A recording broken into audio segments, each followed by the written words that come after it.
Convidamos para fazer parte da mesa Maria de Salete Silva, coordenadora do Programa de Educação do Unicef no Brasil.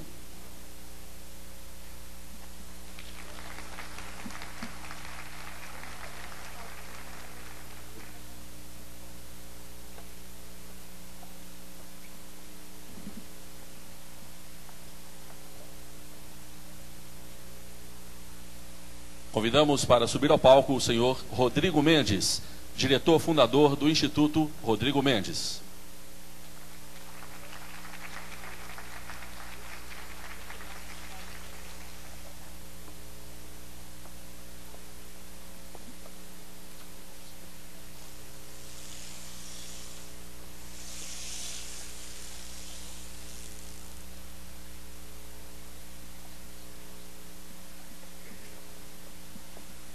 A professora Maria de Salete é coordenadora do Programa de Educação do Unicef no Brasil. Maria de Salete foi consultora do Ministério da Educação para diversos programas de capacitação de gestores municipais e conselhos de controle social da educação, entre eles o PRADIME, o Programa de Apoio aos Dirigentes Municipais de Educação, e o PROConselho, Programa de Capacitação de Conselheiros Municipais de Educação. De 1995 a 1996, foi secretária de Educação no município de Salvador. Também foi secretária de Administração entre 93 e 94. Hoje aqui também, neste momento, será lançado oficialmente o vídeo Redes de Aprendizagem, Boas Práticas de Municípios que Garantem o Direito de Aprender. Aquele vídeo que nós vimos uma pequena parte ontem, a primeira parte dele. Nós vamos mostrar mais uma parte aqui nesta noite. É isso aí. Bom trabalho a todos.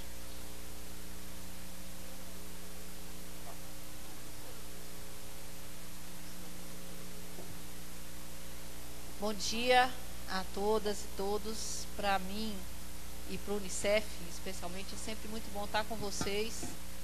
Os secretários municipais de educação são certamente nosso parceiro mais próximo e mais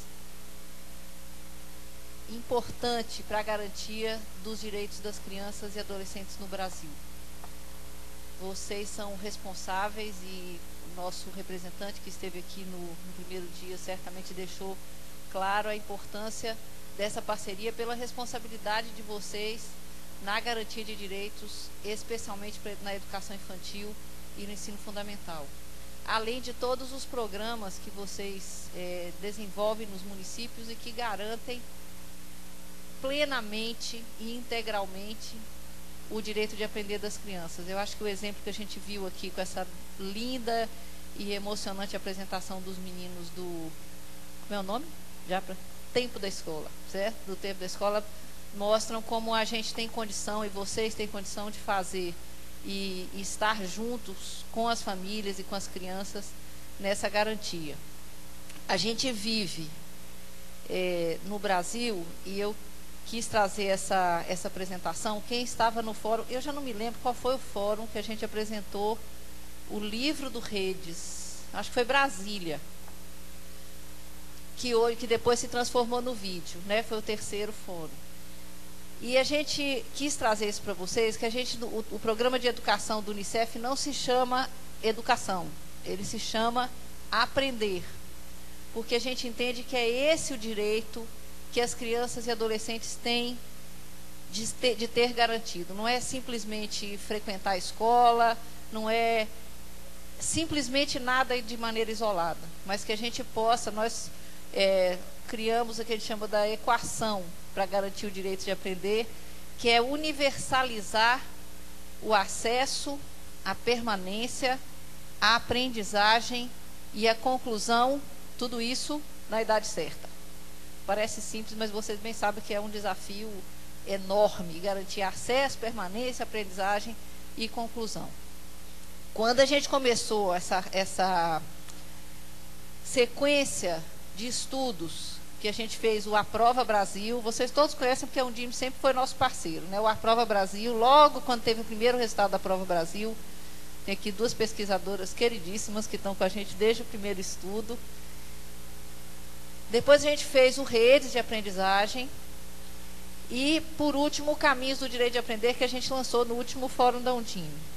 O Redes, a gente achou que era importante ter o Redes numa forma que não fosse só o livro, mas que vocês pudessem usar. Vocês já viram uma parte ontem, né, que foi passado um dos capítulos do Redes para vocês todos receberam o vídeo, e a gente espera que o vídeo seja um instrumento importante para vocês na formação, na capacitação, na mobilização de professores, de coordenadores e de toda a comunidade escolar, que é o que a gente acha que é mais importante de trabalhar. Só para relembrar, eu trouxe um pouquinho do que é o Redes de Aprendizagem, que vocês estão recebendo o vídeo hoje, para que vocês conosco, e nós temos uma parceria com a Undime que é contínua, e a gente pensar, a partir de agora, coisas que a gente possa fazer que apoiem vocês na utilização desse material junto a professores e a comunidade escolar. Então, eu vou relembrar aqui rapidinho. Eu vou ver se eu vou saber trabalhar isso aqui. Ó, isso aí vocês conhecem, aqui é a capa do livrinho que vocês já receberam. O que é que a gente buscou identificar nesse livro? São práticas que os municípios desenvolvem, não saiu da nossa cabeça, nem da cabeça de nenhum, vamos dizer assim, não é um receituário, certo? Mas são práticas que existem nos municípios e que garantem o direito de aprender. Foi uma parceria importante que a gente teve, foi MEC, INEP, Undime e Unicef. A gente tinha juntos, portanto, os grandes responsáveis pela gestão da educação no Brasil, e nós, Unicef, com o compromisso e a missão que a gente tem no Brasil de garantia de universalização dos direitos da criança. Os municípios foram selecionados, tem município de todo tamanho, a gente não fez, todo mundo se sente representado no livro, porque você fala, mas o meu município é muito pequeno, tem pequeno, mas o meu é muito grande, também tem grande, mas o meu é do sul, tem do Nordeste, tem da Amazônia, de todo canto a gente foi buscar essas práticas. Portanto, vocês, os municípios de vocês, fazem parte do todo que no dia a dia desenvolve essas práticas. Nós já vimos que todo município brasileiro, se a gente pudesse fazer um livro com 5.564 práticas, a gente teria 5.564 práticas para mostrar. Em campos diferentes, de formas diferentes, mas todo mundo tem condição de mostrar alguma coisa que está dando certo. O que aconteceu nesses municípios é que é um conjunto de práticas que garante para os meninos o direito de aprender e avança no direito de aprender. Então, não é uma prática isolada, mas é um conjunto. Nas pesquisas do Unicef, a gente tem um hábito, e tem feito isso, é o seguinte: nós temos uma pergunta, e essa pergunta é feita para todos os atores dentro do município, a mesma pergunta. E essa foi a pergunta dessa pesquisa. A rede escolar desse município teve um IDEB acima da média nacional, certo? Nós não trabalhamos com os melhores IDEBs. Foram municípios que tiveram IDEB que estava acima da média. No Caminhos do Direito de Aprender, que foi a outra pesquisa, a gente viu que eram municípios que avançaram mais do que a média. Não que sejam os melhores IDEBs, a gente está sempre trabalhando no avanço. O que é que foi feito para caminhar e para melhorar?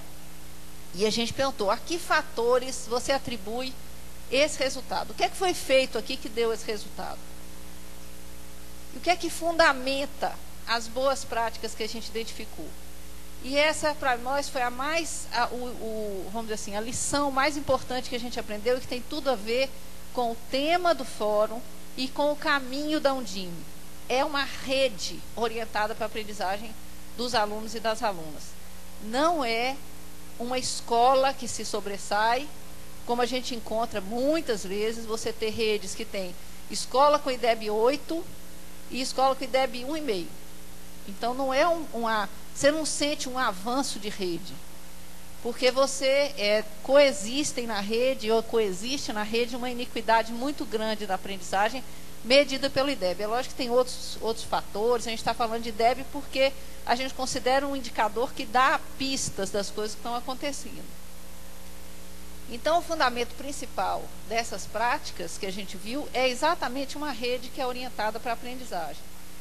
E a gente encontrou 10 pontos, em todas essas redes a gente encontrou isso aqui, certo? Esse conjunto de 10 elementos. Eu quero que vocês entendam que isso aqui não é receita, foi o que a gente encontrou. Deve ter 20 elementos que contribuem sempre de alguma forma, mas nesse caso aqui a gente encontrou esses 10. Primeiro, toda a rede é voltada para a aprendizagem, Vocês podem me dizer assim, é óbvio. Não é óbvio. Em muitos casos, você pode encontrar um secretário que está tão envolvido com questões que são, vamos chamar as emergenciais, que a aprendizagem passa a ser uma coisa que vai para trás. Assim, as escolas estão caindo. Eu não sei se a gente tem algum município aqui que está em situação de emergência, por exemplo. Tem algum aqui em emergência? É o que? Semiárido? Semiárido. E a gente está com um conjunto enorme de municípios em emergência no semiárido e na Amazônia por motivos diametralmente opostos. A Amazônia está inundada e o semiárido está sem água. Numa situação de emergência, a pessoa pode dizer assim, eu não posso pensar na aprendizagem. Pode. Porque o conviver com isso, o superar isso, é uma situação de aprendizagem. A gente trabalha isso muito no selo Unicef, né? De você conviver com o semiárido, não no sentido de mudar radicalmente tudo que acontece, mas saber dali, naquele espaço, naquele contexto que você vive, como você trabalha. O outro elemento é a rede. A gestão é uma prática de rede, ela não é uma gestão isolada de uma outra escola, que é a escola do coração, da secretaria, ou de, sei lá, porque é a mais velha, e o resto fica mais ou menos deixado. Então, é uma rede. O planejamento como uma prática solidária, não como uma imposição central, mas como uma construção coletiva das escolas e das coordenações. E entender a avaliação como ferramenta para a aprendizagem. A avaliação não existe para punir ou para premiar e esquecer os outros. Avaliar é conhecer. Você conhece para transformar. Então, ter a avaliação como uma prática que possibilita. Bons professores, que a gente está falando, no sentido mais amplo do termo. Os professores são comprometidos, eles têm processo de formação continuada. Há um compromisso com a formação desses professores.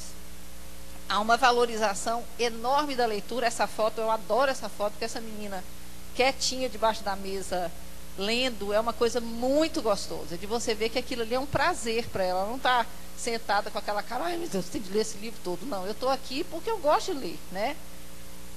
Um atendimento individualizado. O Unicef fala muito em garantir para todos e cada um. Eu acho ótimo estar aqui com o Rodrigo aqui na mesa, porque o cada um, hoje no Brasil, um dos maiores desafios do cada um é a inclusão de criança com deficiência, que é a missão central do Instituto que o Rodrigo dirige, né?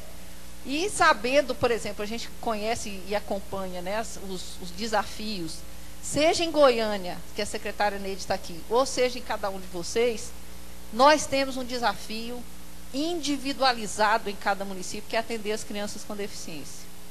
E esse atendimento individualizado tem a ver com você compreender que cada criança, ela precisa de uma compreensão e de um conhecimento que não adianta você fazer solução padrão. Não existe solução padrão para garantir direito à educação. E essa prática de atendimento individualizado é presente em todas essas redes. Ações complementares, a gente teve um belíssimo exemplo aqui, que é o Mais Educação, com os nomes que cada município tem. A escola não pode ser responsabilizada no tempo que as crianças passam na escola, que é muito pequeno no país, muito pequeno, porque a gente diz que são 4 horas, mas a gente encontra redes que são 2 horas e meia, ainda tem restos daquele turno da fome no meio do dia, aquelas coisas que você certamente não vai conseguir garantir. Então, a ação complementar é que complementa, não substitui, complementa e se articula. E parcerias externas. O Mais Educação é um programa que incentiva muito a parceria e que pode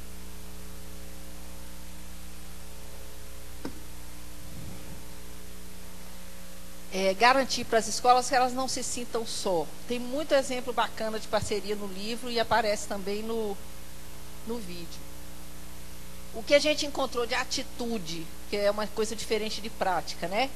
Foco na aprendizagem, cuidado e capricho para fazer a melhor coisa possível. Eu estou falando de capricho no sentido de cuidado, porque capricho, na Bahia, por exemplo, capricho é gente caprichosa, é gente metida a difícil. Eu estou falando de capricho mesmo, uma coisa caprichosa, bem feita, né? Uma abertura para inovar, não tem medo de inovar e usar. e a solidariedade para compartilhar as responsabilidades. Isso a gente encontrou em todas essas redes. Tem algumas questões que não foram bem analisadas, que agora estão muito mais na nossa pauta do que estavam há 3 anos atrás. Educação infantil. Depois da emenda 59, não dá para fugir dessa discussão, certo? Interação com famílias. Há uma situação muito de queixa, de falta de participação de família. As famílias se queixam que não pode chegar na escola, então tem uma coisa aí para a gente enfrentar. A prática por projetos, ela aparece em muitas redes, mas não foi uma coisa em todas as redes, mas ela é uma coisa que tem tido um sucesso muito grande. O projeto organiza a escola, organiza a rede. O respeito ao tempo escolar. Nós estamos trabalhando, já trabalha há muito tempo no Ceará, e agora a gente está trabalhando no Piauí com um programa chamado Palavra de Criança. Não sei se tem alguém aí de algum município. Tem alguém do Piauí? Está no Palavra de Criança? São 110 municípios que são do semiárido piauiense que vão participar. Então, quando a gente fala de respeito ao tempo escolar, a primeira condição para o município entrar no Palavra de Criança é respeitar os 200 dias, respeitar as 4 horas, garantir as 800 horas. Sem isso, não dá para nem começar a conversar. E isso é o mínimo, tá? É o mínimo assim, que você tem de ter, que é o respeito ao tempo escolar. Infraestrutura. Essa discussão também, ela aparece, mas eu acho que é uma coisa que a gente teria de enfrentar. Nós estamos conversando com o INEP, a criação de um índice, que a gente vai chamar de índice de caracterização da escola, que permitirá a gente avaliar a escola do ponto de vista da sua, como a gente fala na educação, das suas externalidades. Então, o que é que ela tem, como é que funciona, quem usa, se a escola é acessível, né? Você não pode falar assim, vamos capacitar os professores para receber e para tratar e para aceitar e para trabalhar com as crianças com deficiência. Mas aí a criança não pode entrar na escola, porque tem uma escada de 15 degraus, então você tem de ter o conceito da infraestrutura como garantia de direitos também. O perfil e papel da direção e plano de carreira, cargo e salário, que isso é uma exigência para que você tenha o professor como parceiro mesmo, né? Essa frase desse aluno de Votuporanga, para a gente, ela é muito bacana, porque é uma visão de uma criança, como é que ele aprende. Então, ele fala que a professora está explicando uma coisa, você vai entendendo e passa a entender outra coisa. Que essa é que é a maravilha da aprendizagem, né? Que ela não se fecha, ela abre. E entende até mais do que achava que sabia. Então, a gente acha que esse conceito que o menino fala, ele é muito orientador do que a gente entende que deve ser um processo de aprendizagem que se dá dentro das escolas.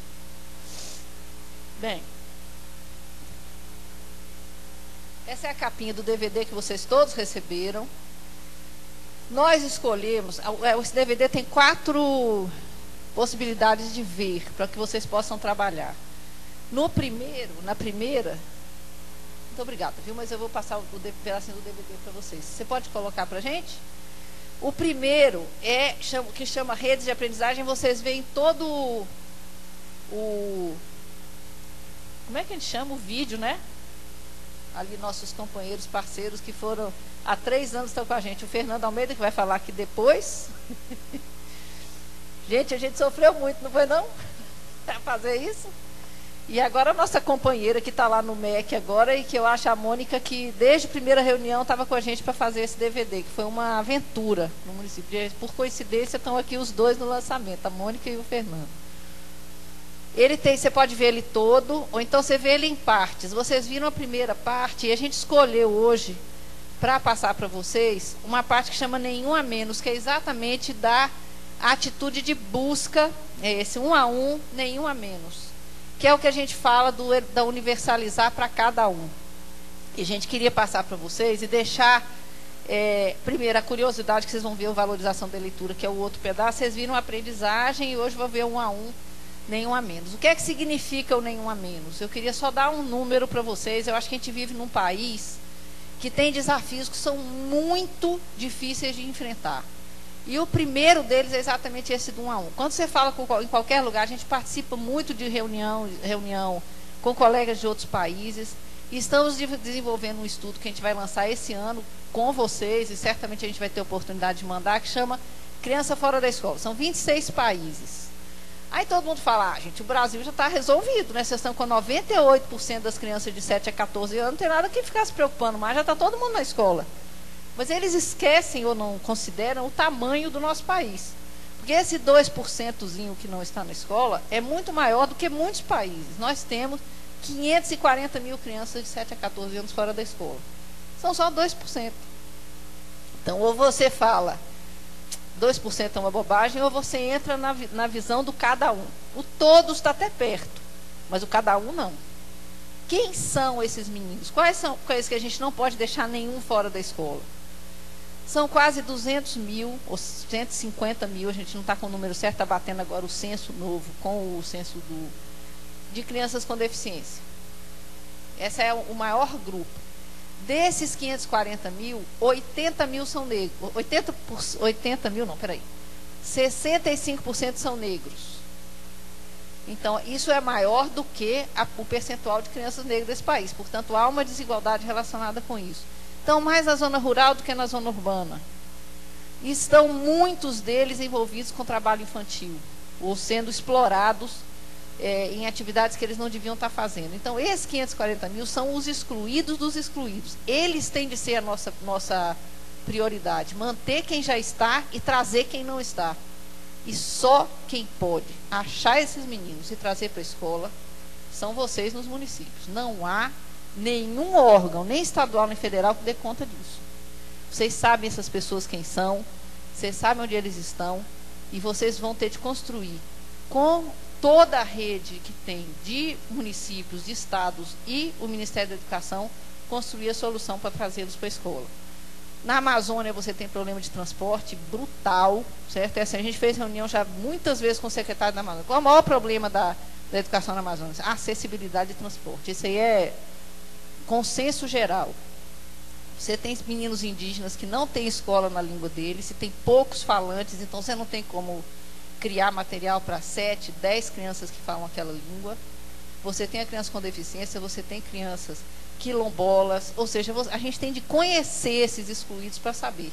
E dentro da escola, os que estão na beira de serem excluídos, que estão com 2, 3 anos de atraso escolar.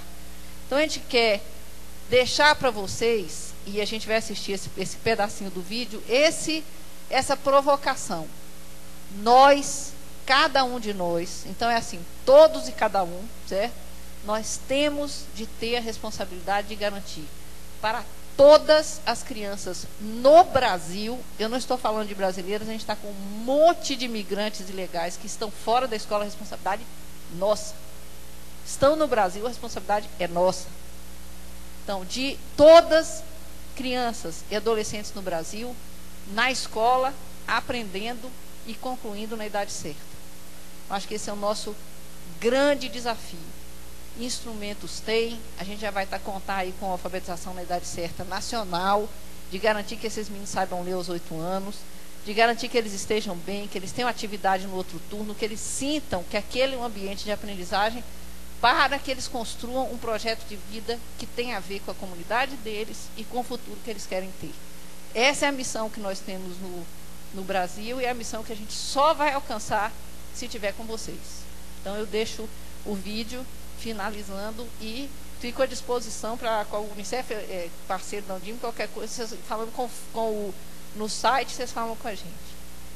Muitíssimo obrigado, pessoal. Agora vamos ver o vídeo.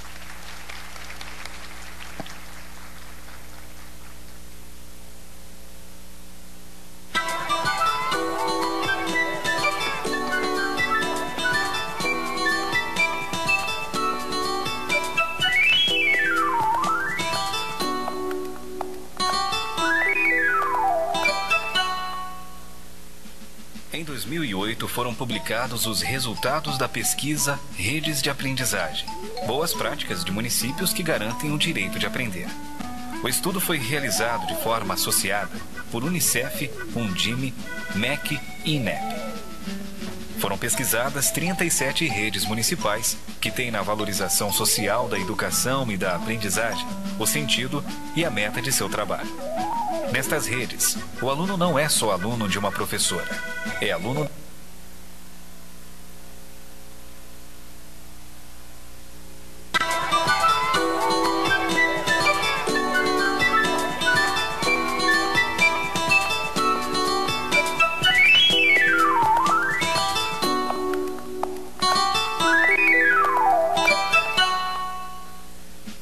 Em 2008, foram publicados os resultados da pesquisa Redes de Aprendizagem, boas práticas de municípios que garantem o direito de aprender.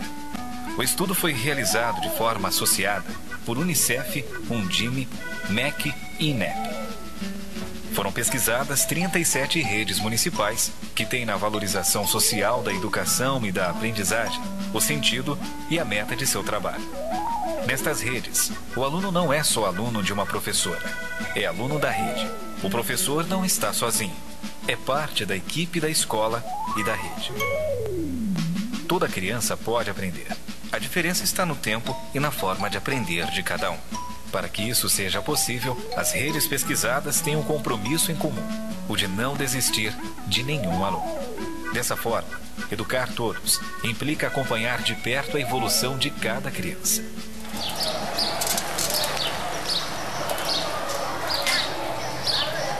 Às vezes, quando o aluno falta, a gente vai em busca de tentar trazer para a escola, para aprender, para que um dia eu esteja num lugar como eu estou.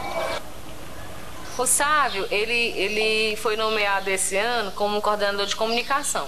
Ele faz esse trabalho de busca do aluno nas casas, nas famílias, né?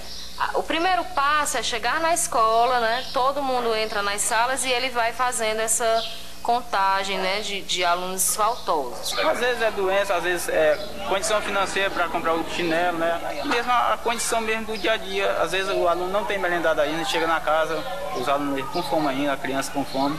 A gente traz da escola, a gente chega na escola, a gente providencia a merenda, aí vamos direto para a sala. Aí eu começo com o pai, às vezes o pai comigo com mim, aí naquele dia ali a gente amaneira um pouco, né? No dia seguinte a gente continua a mesma rotina. O compromisso por si só é urgente, né? Precisamos fazer um trabalho com as famílias de alguns alunos, mas hoje, no dia de hoje, eu preciso ter esse aluno em sala. E aí as ações e as estratégias são diversas para que possa resgatar o aluno em sala. Às vezes é o dia inteiro. Às vezes eu falo num local, às vezes eu estou no outro, assim que o professor me dá a frequência de alunos, eu vou sair em busca atrás desses alunos. E faz muita diferença. Faz muita diferença você ter hoje 100 alunos ou você ter 110 alunos, 101 alunos. Faz muita diferença. O ano passado nós tivemos um índice de reprovação escolar de 3 alunos evadidos. Né? A evasão escolar, ela está vinculada ao meio social, né? Pais que mudam muito, conflitos, né, domésticos mesmo, é o que leva a criança a evadir. Muitas das vezes é por falta de material que a escola acaba fornecendo, muitas das vezes falta assim, a vontade do pai também, né, acaba sendo o pai assim, muito relapso, né? Infelizmente nós temos, né, vários tipos de perfis de família. Se persistir a ausência da criança na escola, aí a gente encaminha para o conselho tutelar, né? Porque o conselho tutelar ele vai fazer uma avaliação mais ampla. Se a criança está trabalhando fora, quais são os fatores que estão influenciando essa criança a se ausentar da escola. Ó tartaruga, por que estás tão triste? Mas o que houve com o camarão? É que a enguia deu um choque nele. Eu já tenho 2 anos que eu não tenho nenhuma repetência. A provinha Brasil foi um sucesso. Eu tive 2 alunos que tiraram 19 pontos. Os outros todos foram 24 pontos. Ele tem um telefone de todo mundo. Ah, fulano faltou hoje, o que aconteceu? Né? Então, estou sempre ligando, quase não acontece. Meus alunos faltam mais, ônibus quebra, né? Só o problema do ônibus, ou se estiver doente, né? Que graças a Deus também os quase não adoecem. E aí, como eu faço com esse aluno? Eles chegam aqui 10 para 6 da manhã. Chegou, deu tempo de eu fazer o lanche, aí eu vou trazer as atividades que eles perderam. Eu acho que é por isso que eles não têm muito problema. A minha menina na 2ª série já sabia ler e escrever tudinho já.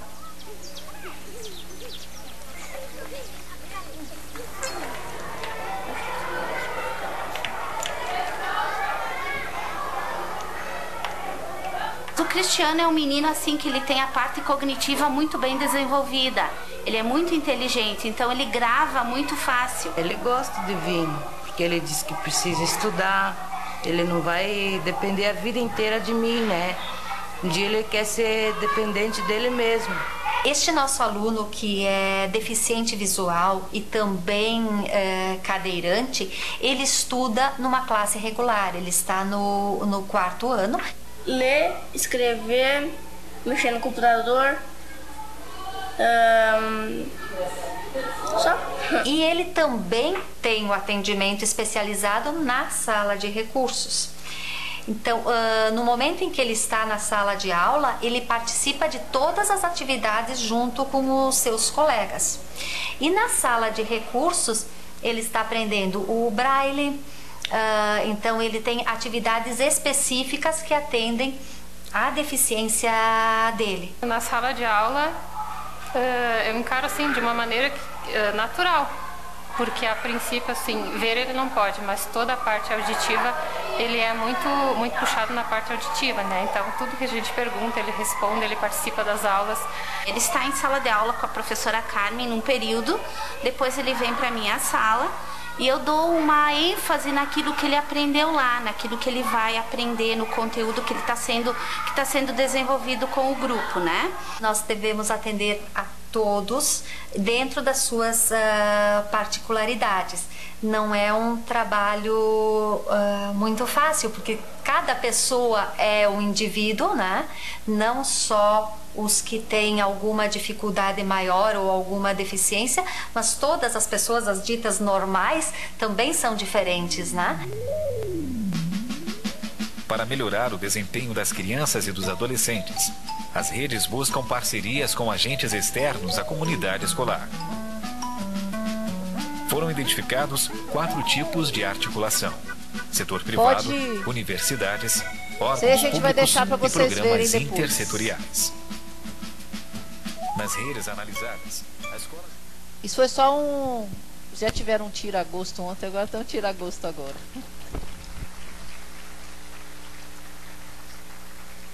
Essas palmas vão para Mônica e Fernando também, viu? A gente sabe o sofrimento, quer dizer, foi difícil, mas foi muito bom fazer. E a gente espera que vocês possam ter o vídeo e o livro e as possibilidades de discutir isso dentro da rede de vocês. E que seja de fato uma rede acolhedora, articulada e que tenha esse foco que a gente precisa, que é na garantia do direito de aprender. Muitíssimo obrigada. Muito obrigada, professora Salete. Mais uma das nossas parceiras, né, parceiras da Undime, que nos ajuda a construir esta rede. Nós estamos vendo que neste encontro, todos os parceiros estão presentes e trazendo as suas contribuições.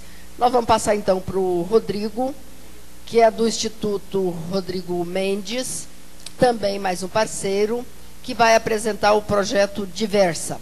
E como o Cristiano não leu o currículo dele no início, ele lerá agora. O currículo acabou de chegar aqui para a gente, por isso que eu vou ler agora. O Rodrigo Yubner Mendes é graduado em Administração de Empresas e mestre em Gestão da Diversidade Humana pela Fundação Getúlio Vargas, onde atua como professor. Foi aluno do curso de Liderança e Políticas Públicas para o século XXI na Kennedy School of Government, Harvard. Começou sua carreira em 1998 como consultor de negócios da Accenture. Em 2004, decidiu dedicar sua experiência para o terceiro setor, assumindo a gestão do Instituto Rodrigo Mendes, organização sem fins lucrativos, fundada por ele em 1994. O Instituto desenvolve programas educativos que visam contribuir com a transformação do sistema de ensino público brasileiro em um modelo inclusivo, capaz de acolher a diversidade humana em sua plenitude. Rodrigo é coautor do livro Artes Visuais na Educação Inclusiva e assina colunas em diversos veículos de comunicação. É membro da Young Global Leaders World Economic Forum e empreendedor social da Ashoka. Atualmente, integra o conselho de várias organizações brasileiras. Bom dia a todos e a todas. Vocês estão me ouvindo?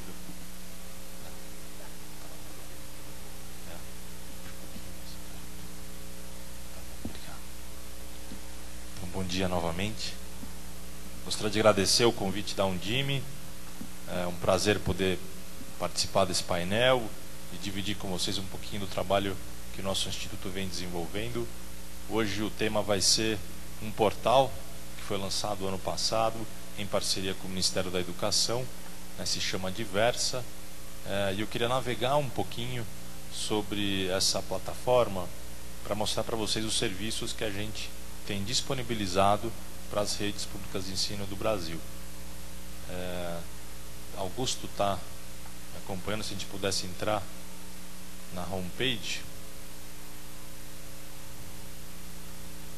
Então, só adiantando, o nosso Instituto trabalha há 17 anos com formação de educadores e a gente tem percebido pelas viagens em diversas cidades do Brasil que muitos educadores já têm práticas extremamente inovadoras e pioneiras no sentido de atender o estudante com deficiência, e muitas vezes essas experiências ficam restritas, limitadas ao ambiente daquela escola, daquela realidade.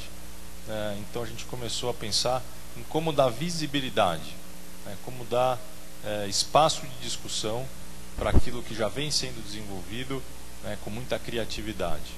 E aí surgiu a ideia dessa plataforma, onde a gente publica uma série de práticas, uma série de experiências educacionais que estão se mostrando muito interessantes e consistentes no campo da inclusão, e esse material passa a ser espaço de discussão, espaço de troca para as redes públicas brasileiras, com o intuito da gente oferecer referências para educadores, para secretários de educação que estão buscando caminhos para se criar uma boa educação para esse público. Então, a gente tenta oferecer esse conteúdo basicamente para diretores de escolas, secretarias de educação e professores, e todo o material ele é aberto à troca, ou seja, ele é passível de comentários, de discussão, de sugestões, justamente com a ideia de se criar uma rede que possa construir coletivamente conhecimento sobre essa área que ainda é nova, que ainda está em desenvolvimento, que a gente chama de educação inclusiva. Então, quando a pessoa acessa o portal, basicamente tem 3 formas de participar, de se beneficiar do nosso conteúdo. Vou descer um pouquinho. Então, quando você chega aqui na página inicial, na seção do Participe, tem 3 formas mais importantes aqui de você se integrar à rede. Primeiro, conhecendo o material que já existe. A gente tem um conteúdo que a gente considera o mais nobre do portal, que são os estudos de caso.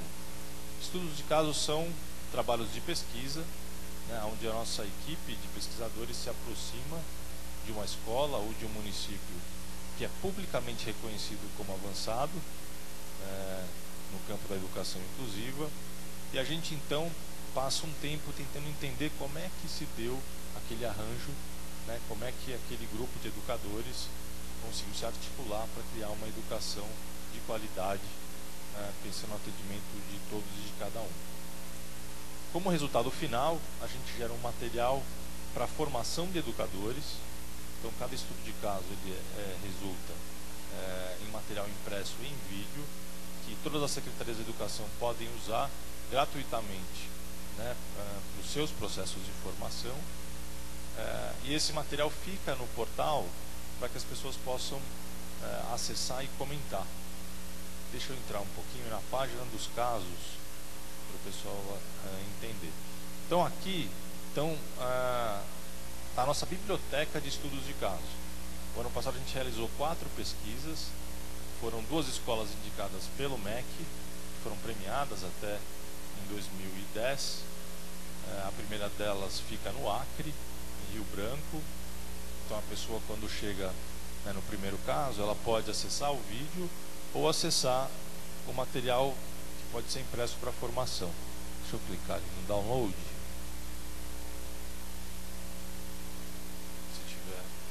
Se não tiver velocidade, a gente vai em frente. Enfim, mas aqui as secretarias de educação podem fazer então uma cópia desse arquivo, né, e usar esse texto que tem aqui entre 15 e 20 páginas para suas equipes de formação, porque o texto ele apresenta como é que aquela escola, né, se organizou, quais foram os diferenciais, que estratégias foram usadas, quais eram os desafios daquele contexto, apontando caminhos, não com o objetivo de ser uma receita, mas uma fonte de reflexão, uma fonte de inspiração para que cada município, cada escola crie o seu próprio projeto pedagógico. Então essa é a cara um pouco do material didático que a gente usa para a formação continuada. Então está disponível nesse site, que é o www.diversa.org.br. Os materiais estão também disponíveis em inglês, porque o nosso objetivo é, com o tempo, permitir que essa troca de conhecimento se dê também entre outros países. Voltando aqui nas formas de participar, tem uma segunda sessão que a gente chama de Compartilhe Sua Experiência. E aqui a nossa intenção é possibilitar que esses educadores que já vêm investindo seu tempo para criar projetos que atendam crianças e estudantes com deficiência possam mostrar o que estão fazendo. Então a gente convida os educadores a serem autores, e colocarem seu trabalho aqui em reflexão. Então, quando você acessa a nossa biblioteca de relatos, essa nossa sessão chamada Relatos de Experiência, a gente já começa a ver uma massa aqui de práticas que vão sendo arquivadas e podem ser comentadas, com a possibilidade de busca por alguns filtros. Então, se um educador, pela primeira vez está recebendo uma criança, por exemplo, com síndrome de Down, e quer ler, ele quer entender o que já vem sendo feito, que tipo de estratégias já foram criadas, ele pode filtrar aqui no campo especificidade, onde você tem os tipos de deficiência, colocando, por exemplo, a deficiência intelectual. A hora que ele filtra da biblioteca, ele vai receber aqui a amostra de relatos que falam, por exemplo, de estudantes com síndrome de Down. Deixa eu abrir um relato como exemplo. Então aqui tem o relato de uma educadora, falando de um caso desafiador na trajetória dela. Tem um roteiro que a gente já estabelece para a pessoa escrever o relato, de forma que a gente tem um padrão de conteúdo, e ao final desse relato começa a ser comentado aquilo que ela apresentou como prática. Então aqui, por exemplo, a gente tem uma educadora dizendo que foi muito importante ler a prática da Giane, porque ela estava justamente começando a se relacionar com uma criança com deficiência, estava muito apreensiva, e para ela foi fundamental ter percebido como a autora criou uma solução para esse caso. E aí você pode fazer filtros por segmento escolar, por disciplina, por região. Tem várias formas das pessoas buscarem aí suas consultas. E por fim, tem uma terceira sessão mais importante, que diz respeito à gestão pública. Aqui o nosso objetivo é criar uma área onde qualquer cidadão pode acompanhar o que os municípios estão fazendo, no sentido de desenvolver políticas que favoreçam uma questão de educação inclusiva. Essa é uma sessão nova, a gente lançou há pouco mais de um mês, e no primeiro ano a gente trabalhou com as cidades que integram o grupo GT das Grandes Cidades, organizado pelo MEC, e das 200 cidades que formam esse grupo, a gente tem 54 municípios que assumiram compromissos públicos com o tema da educação inclusiva. E aí, no período agora de abril até outubro, os municípios vão poder implementar esses compromissos, e ao final do ano o MEC vai fazer uma homenagem aos 5 municípios que mais se desenvolverem, se mostrarem mais avançados no cumprimento de suas ações. Então, só para vocês entenderem como funciona, né? O usuário, quando chega nessa área que a gente chama de observatório, ele pode filtrar que município, né, ele quer acessar, ou por meio do mapa, ou por meio pela lista ali de municípios. Então, vamos por estado, vou pegar na Bahia, por exemplo. E aqui vem a lista de municípios da Bahia que assumiram compromissos com o nosso projeto e, no fundo, com a sociedade civil em relação ao que eles pretendem melhorar na educação inclusiva. Então, se a gente abrir, por exemplo, Ilhéus, a gente vai entender quais são os compromissos. Então, Ilhéus assumiu 5 compromissos em relação à educação inclusiva.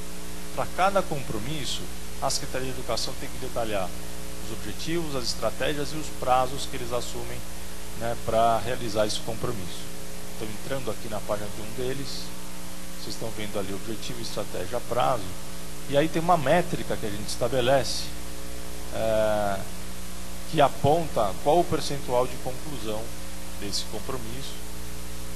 E com isso a gente gera um ranking ao final da sessão, onde o usuário consegue ver dos 54 quais são os municípios que estão mais em dia, né, no cumprimento das suas ações. Então, até o momento dos 54, a gente tem, como vocês estão vendo, Araçatuba, Cabo Frio, Barcarema, como os 3 primeiros.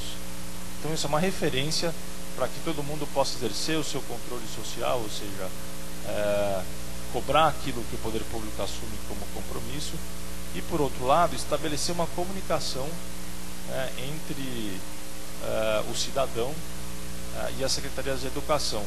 A gente nem esperava isso, mas logo na primeira semana o portal começou a receber uma série de comentários por parte de cidadãos que estavam tendo dificuldade de receber algum serviço ou de ter seus filhos atendidos, e a gente então passou a mediar essa comunicação entre usuários e Secretaria de Educação, e a gente felizmente já começou a perceber uma série de soluções sendo realizadas, justamente porque a gente está facilitando a comunicação, né, entre o cidadão e o poder público.